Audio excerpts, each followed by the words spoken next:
So Jimmy and I were really fortunate to be together yesterday in Normal, and we hung around the plant the entire day. Jimmy was there the day before, and we had our eyes peeled like little children and never saw an R1T or R1S. And then rumor has it that RJ was out driving one of these today, and then he drops a video. I had already said, I'm out of time this week for Rivian stories, and here I am right after I say that, recording another video. But this was a really exciting one because we've been waiting on this forever, which is the R1S. What does the third row look like when it's folded down? And we got even more than that. So, guys, I know we've seen it, but what I thought I'd do is play it, and then we can go back later. It's only 47 seconds. We can just kind of go through frame by frame and see what we notice. Sound good? Sounds great. Here we go. I've been driving the R1S for the last couple of weeks and absolutely loving it. Loading up kids and gear and going off on adventures. And one of the questions I keep getting asked is just around how the second and third row seats fold flat. So you can see here with the tailgate down and the seats fold flat, there's just so much space in the vehicle, and such a great way to load all of your gear and just about anything you can imagine in there. I'm 6'2". I'll climb in so you can get a sense of the scale. So I'm gonna just climb in here and lay down flat so you can sort of see what it looks like for someone that's 6'2" lying flat. It is a awesome car camping setup. Whew, all right, there we go. So let me see if I can rewind this all the way back to the beginning. All right, so here I can go frame by frame. So let's start at the beginning. Tell me about what you guys see. Canyon red. Mm-hmm. It looks awesome. I really want to see it in more lighting conditions, but it definitely looks darker than the digital rendering. And yeah, I'm intrigued. It might even be close enough to maroon for me. Mm-hmm. Honestly, like I was telling you yesterday, like there's only two colors that I've seen, and I think I said this last week when we filmed. Like there's only two colors that look like they're supposed to look, and that's white and silver. Yeah. Like every color we've seen is completely different in the different lighting conditions. You know, the Compass yellow looks like Chick-fil-A sauce. I'll go back to it. It looks like Chick-fil-A sauce in certain lighting, and then in other lighting, it looks brighter than the shirt I'm wearing. So I definitely like the way that color looks. I still wouldn't get it, but compared to what you see in the digital rendering, that color does look really, really sharp. I'm adding it to my maybe list. Mm-hmm. Oh wow. Wow. I mean, I do like the contrast, especially of the DRL and the stadium lights on that background. That red background looks sharp. I noticed right away, like this gray one back here with the eye assault pattern, which is looking awesome. That this lift gate is up, and it looks to me like a really good clearance. What do you guys see there? So I see the same, and my first thought is actually a potential negative. Like I have a Jeep Grand Cherokee right now, and in my garage, if my garage door is closed and I open the lift gate is about even with the top of the vehicle. And when my garage door is closed, the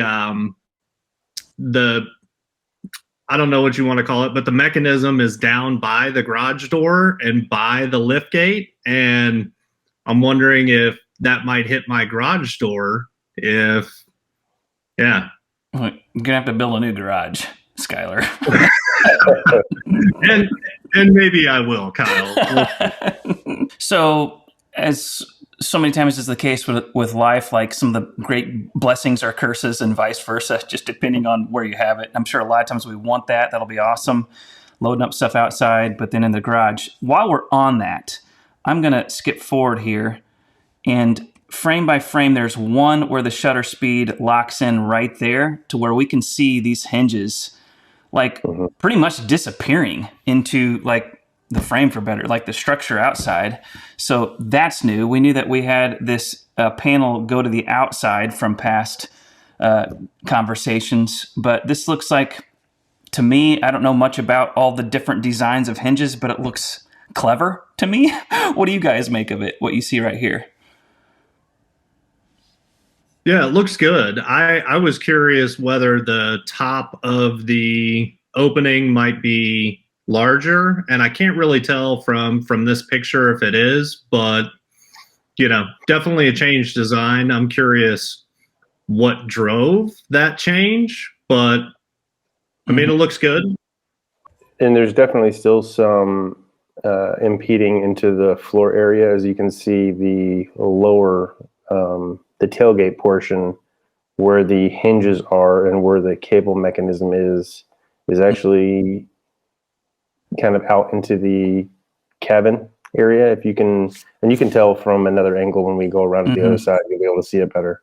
Right. But they definitely, seems like they widened it a lot. I'd have to go back and look at some of the other pictures from Austin and Austin or New York, one of them, and look to see, because I want to say that the original tailgate, it actually went into the body versus sticking out in there. So I mean, I feel like they definitely opened that up a lot more than the original prototype. All right, we're here to this frame. Before we get in a little closer, and I don't know if this was in the show notes. Last time I read, they weren't, and I didn't get to add this. So I was trying to shuffle 15 things before I got on here. But what do you guys think this color is? You guys looked at this yet? It's forest green underneath. You think it's forest? Someone tell me it's launch. I want to see the launch green. All right, so I'm gonna do something else to you, because I've done this already.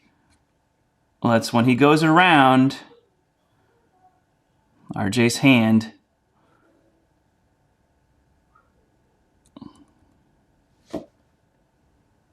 what do you see there? Blurry because it's the shutter speed of the video. You still still forest green? I'm still forest green. Yeah, it's not. I don't think there's enough brown in it. Well, I was hoping that we could get something new there. All right, so as we come in then closer here, what are the first things that you guys see? Obviously, the biggest thing is that we're folded flat, so let's talk about that. As well as the history of nearly flat. And yeah, go ahead. I'm gonna let you take this one, Skylar, since this is something that you guys in the R1S community have been going back and forth about for months. Oh yeah, no doubt. So it definitely is super flat, and I will say as flat as I have seen any other vehicle with fold down seats. I mean, so I think they did a really great job. The other thing that you can notice from a few different shots in this video actually is that there is a slight upward angle of that flat surface. So it angles up a little bit the further you get towards the front of the vehicle.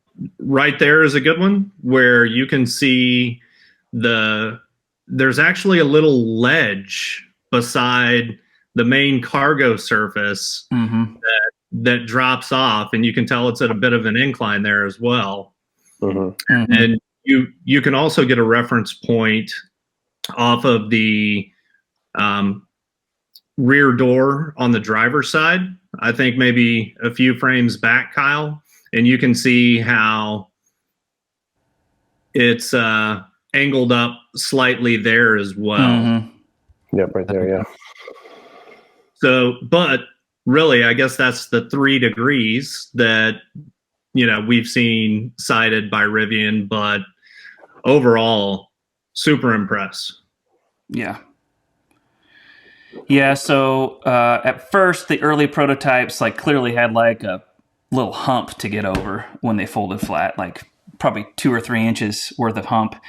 And then it was no, it's going to be 3 degree, nearly flat. And so it was all of the idea, what do we mean by that? And I think we definitely see that it's, for all practical purposes, flat with just a little bit of an incline is how, which is what we were all hoping for sure. Oh, definitely. So If Go for it. you back it up a little bit, one of the questions, the unanswered questions that I had about the third row of the R1S was, how does the HVAC get back there, and where are the vents going to be?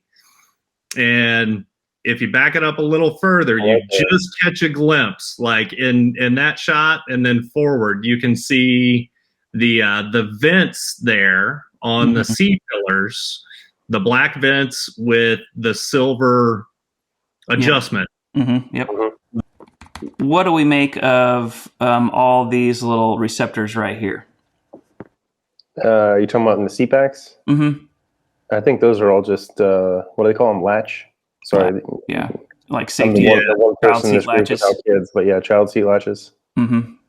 Yeah, for the anchor strap that goes over the top of the back of the seats. You can actually read it right here. Oh, can you? Mm-hmm.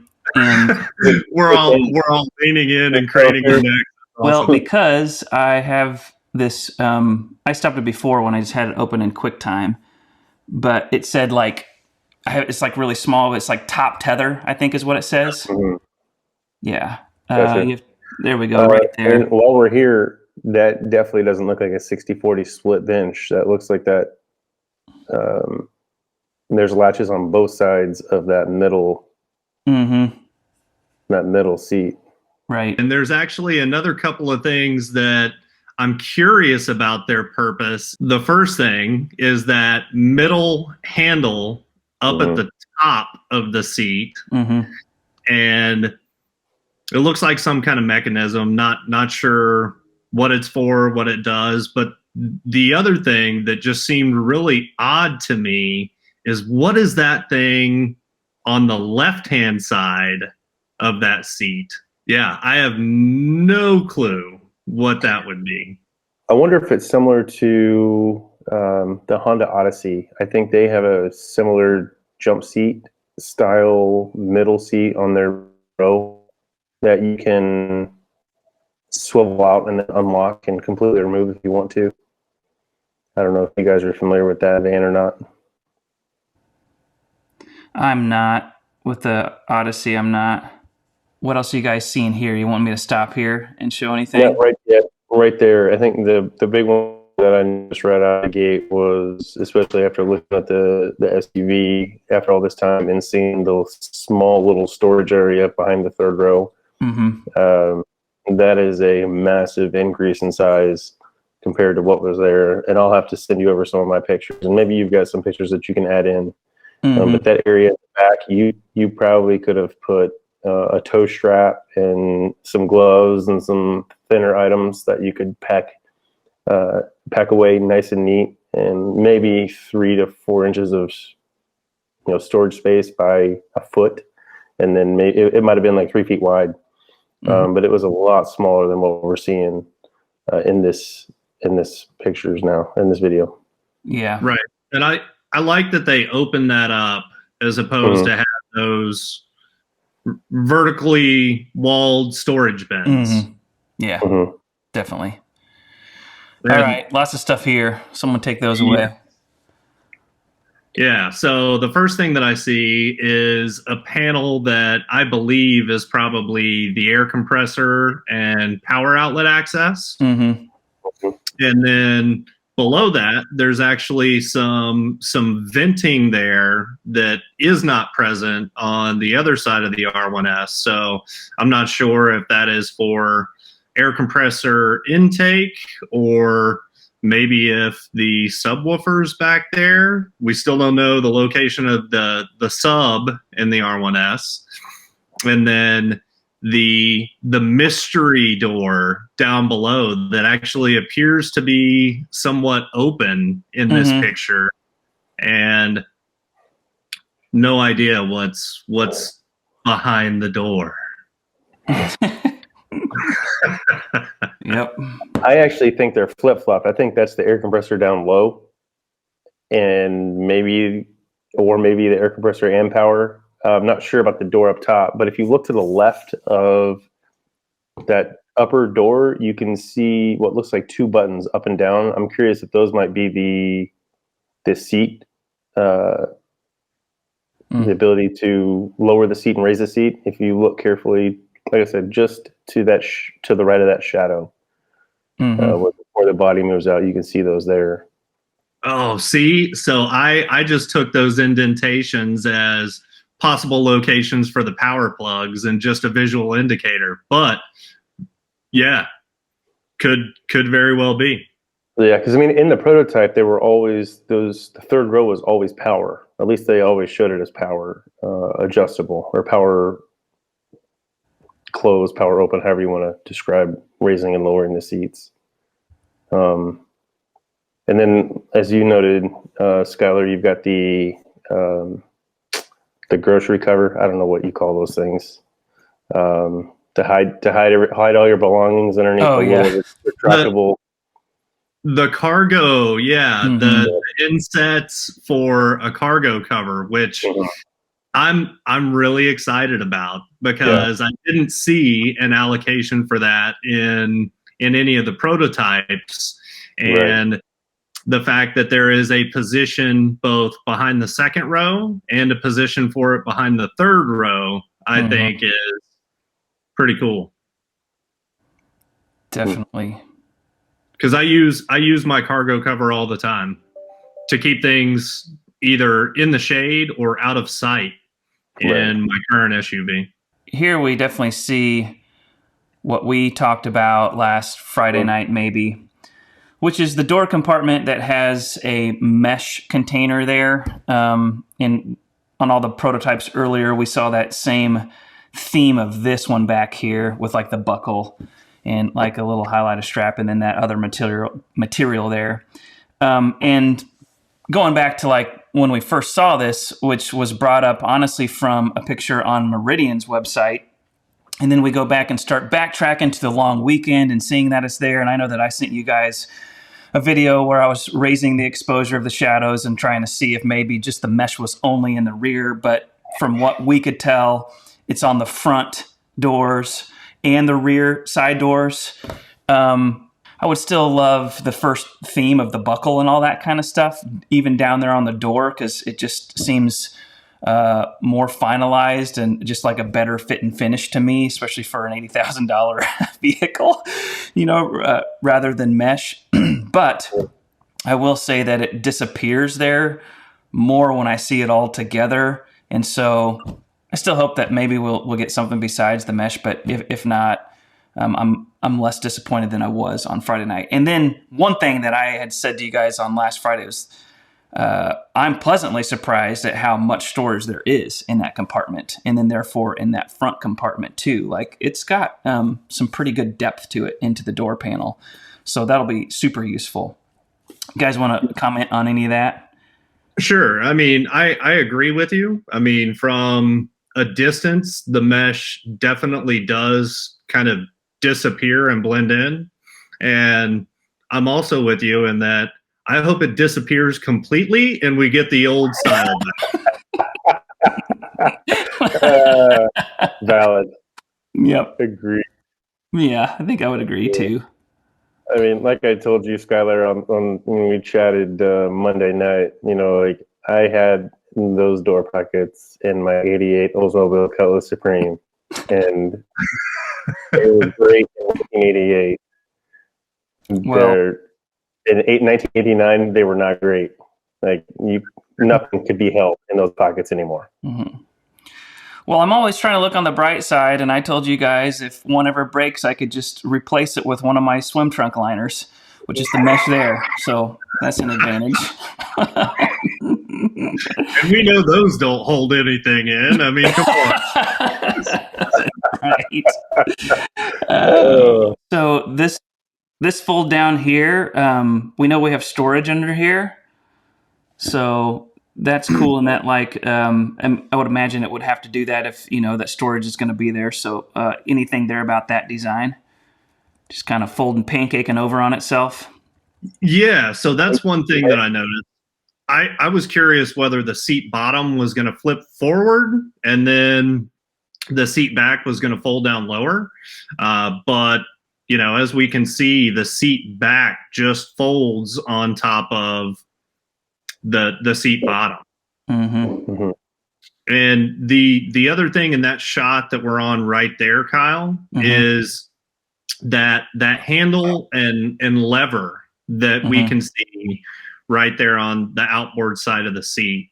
And I don't know whether that is a manual way to fold down the seat back, or whether maybe you pull it a little bit forward or a little bit further, and the rear of the seat, actually the whole seat flips up for third row access. Yep. It'll be interesting to see how the seats actually work and how they fold flat now that we have seen them folded flat. There was a video a long time ago from when they debuted in LA, where the young woman who was describing said that it would fold up, like this back part would detach to kind of then go forward to give easier access back to that third row. So I'm wondering, to your point, Skylar, if like that handle down there, if you lift up, if it basically brings the whole thing tilting forward. Right. Yeah, makes the entire thing flip up is how I might refer to that. That's how I hope, anyway. And then, in honor of I noticed the chili witch down here.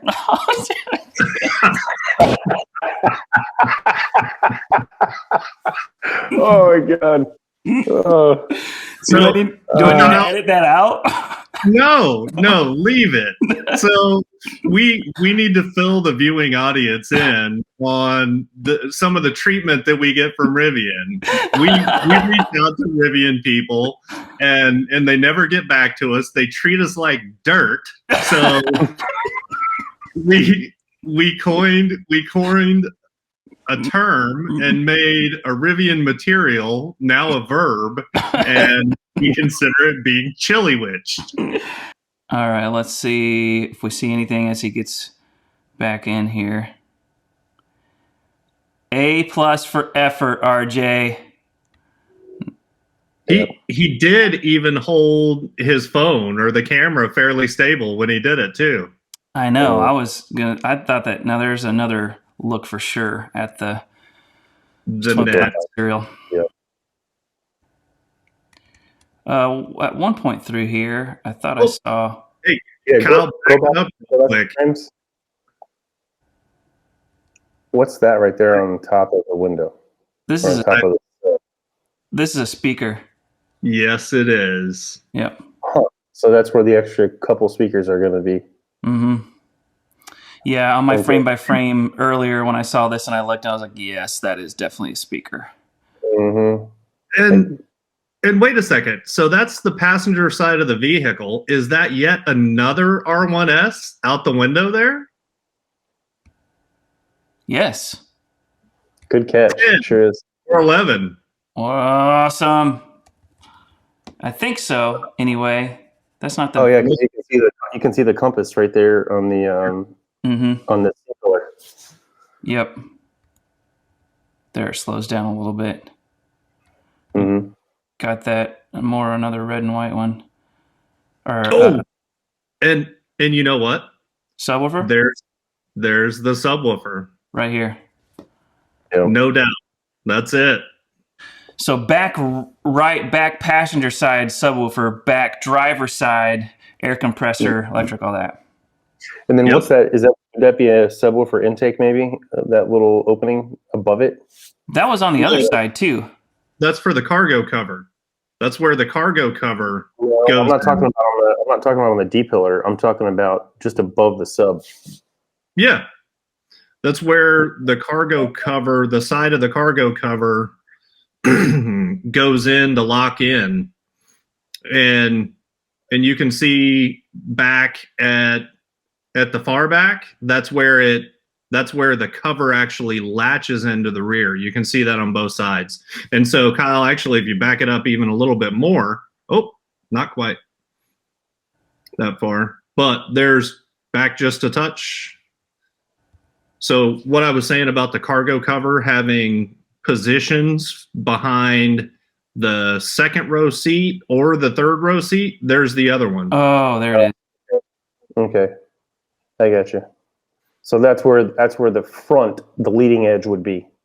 Correct. Where the roll goes, where it rolls up into. Yeah. Right. I got got you. I got you. That makes sense. Okay. There to yep.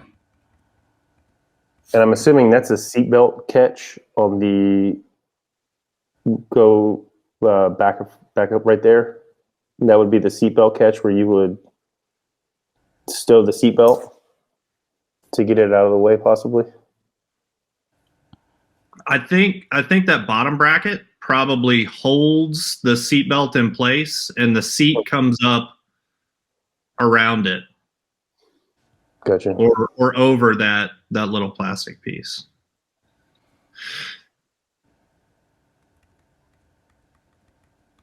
I did notice there's factor a here. clipper.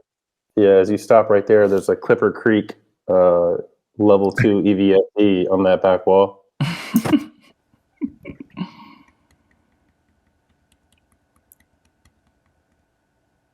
Yeah, we see that back on this. If you look on this other side now. Mm-hmm.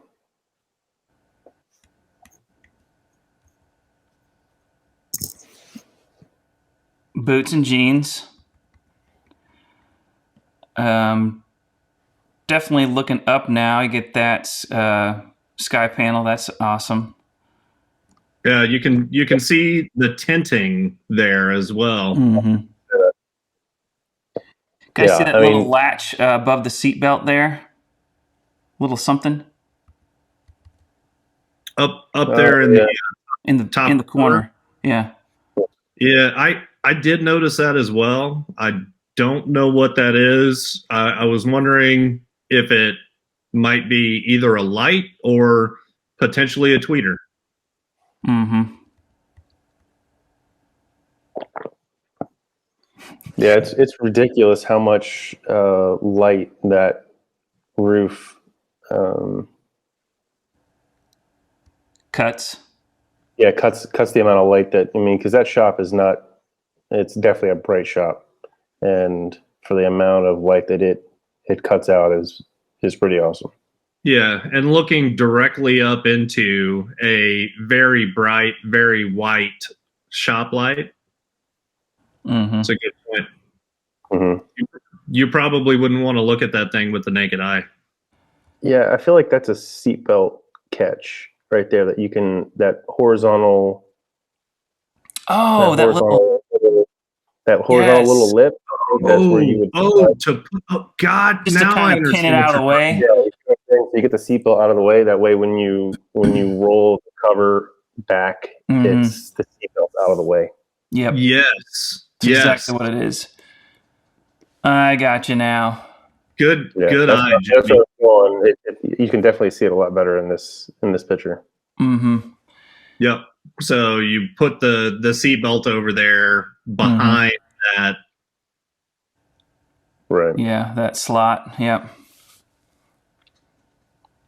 Whew.